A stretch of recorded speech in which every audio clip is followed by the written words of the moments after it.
They're just around the corner, come on! So, get on the boat! So you might not appreciate some of the scripting that goes on behind the scenes on this. Just in this pathway of him walking down the path, you get what I want to achieve here is a sort of risk assessment where, okay, there's some enemies ahead, and but we have 20 behind us, and we're trying to get the heck out of here, and it's not time to take cover at the wherever and stop and do the right thing to shoot. I want run and gun. It's time to go. And so as designers, we would become very aware of certain properties of AI that we could tweak, and one of the big ones on this is friendly fire. So we do a little bit of effort to keep the friendlies from running in the line of fire. They magically know where you're shooting. That trace line is like a stop for them. They won't go there. And so, like with this curve that you see here, shooting down below would cause him to stop. So that's something that we turn off. So really cool thing here is that this is the last mission of Modern Warfare 2. Not only did I get to work on the end of Modern Warfare 1, but Modern Warfare 2 as well. So I was really honored to be able to get on this and do this stuff here.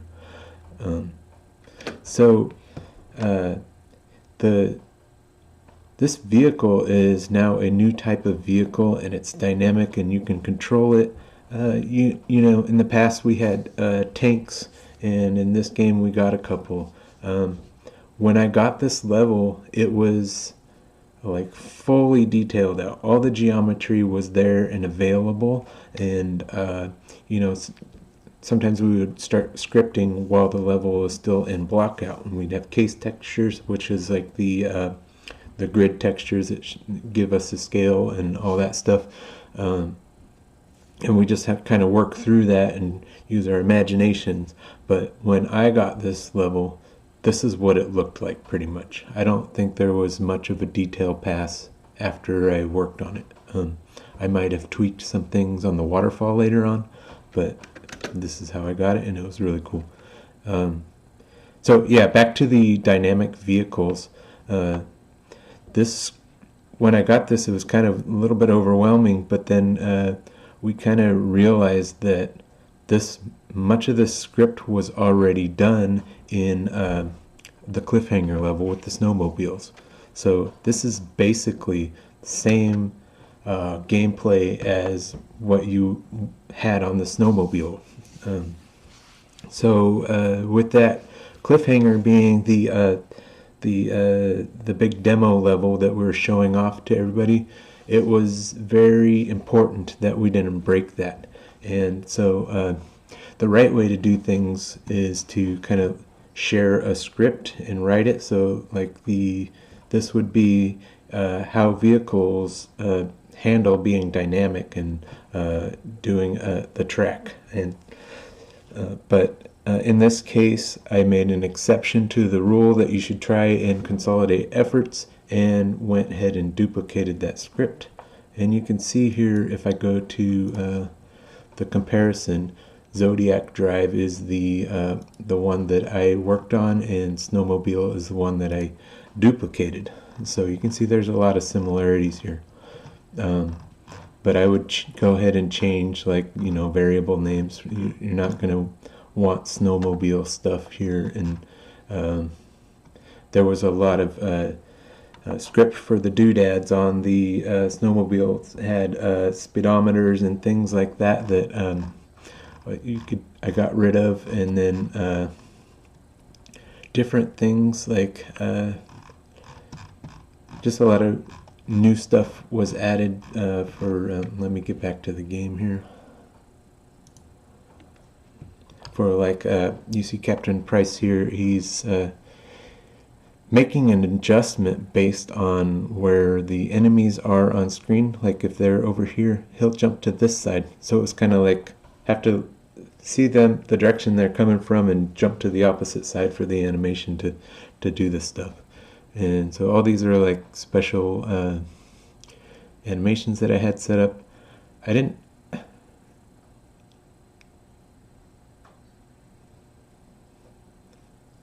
Yeah. Okay. Yeah. So I did do the blending. So he's actually shooting at the guys and aiming. I was gonna say I didn't do that, but it looks like I did. So sorry, memory is a little bit old, but yeah, you see him jumping side to side when the player is going to shift over to the other side. He'll jump back and shoot the other guys, and that was a new thing that I added to the script. And then I have like red barrels at the start that you would see. I wanted the so this is like kind of auto targeting. Whoever's closest to the center of the screen is the guy that's going to get picked off when you're shooting. And then, as I mentioned before, this is all geometry that was there before, but I did a little bit of work on here to help with doing the foam on the side and all that stuff. But yeah, here you have it, the snowmobile script being upgraded to handle boats and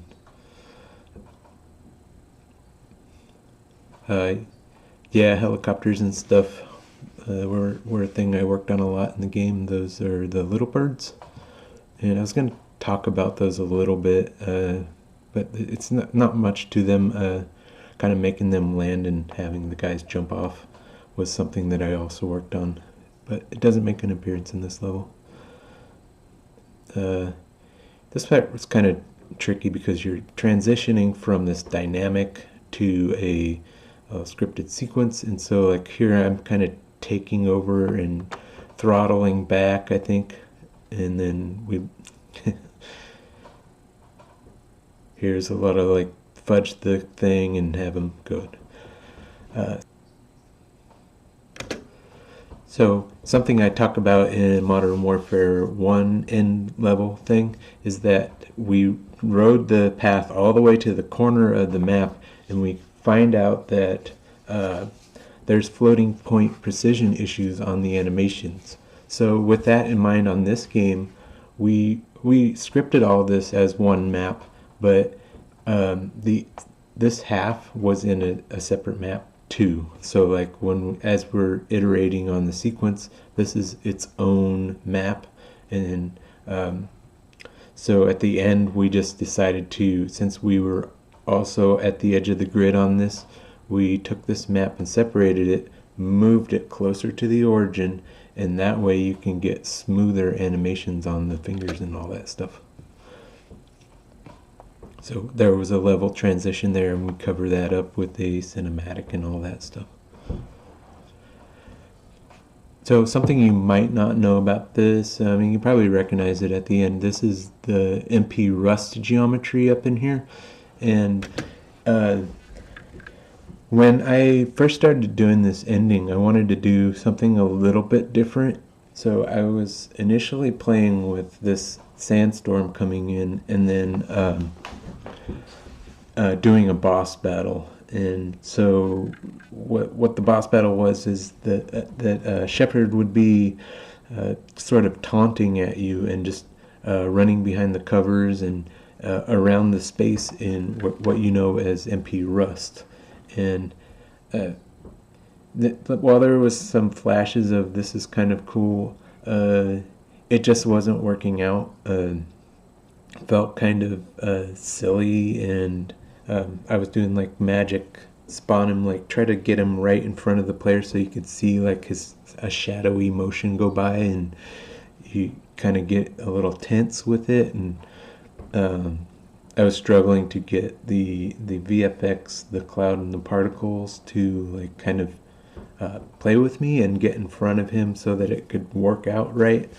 And it just wasn't, it didn't line up with what I had in my head, and kind of seeing clearly that wasn't going to work. So got together with the team and did the kind of a similar thing as what we did with the end of Modern Warfare, is just let's choreograph an ending.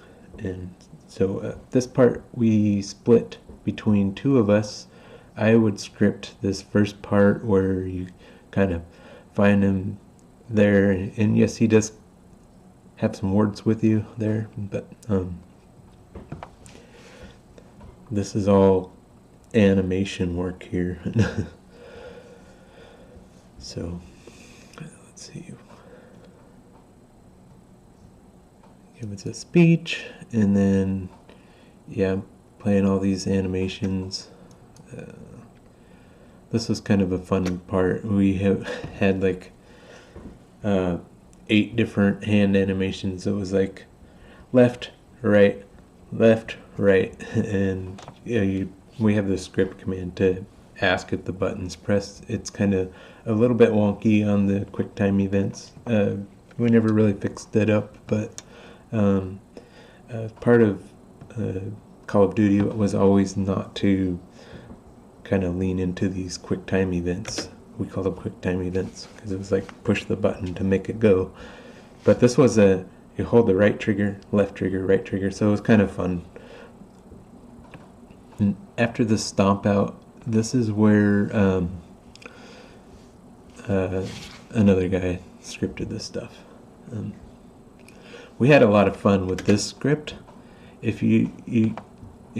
hope somebody notices that these rocks are being kind of kicked around because we put like a special little script trace on his foot going around, and all these were like little dynamic objects, so when the animation came by the rock that they would kick. So let me rewind it. This is a really special little detail that I don't think a lot of people got to see. Yeah, see, that rock's bouncing around. That was a script effect.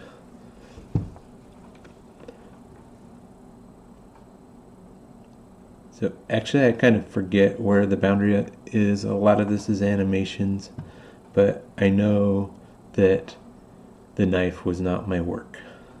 Pulling the knife out. So,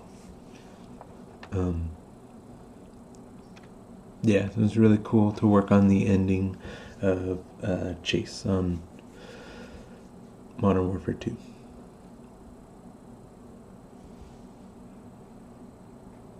Thanks for watching.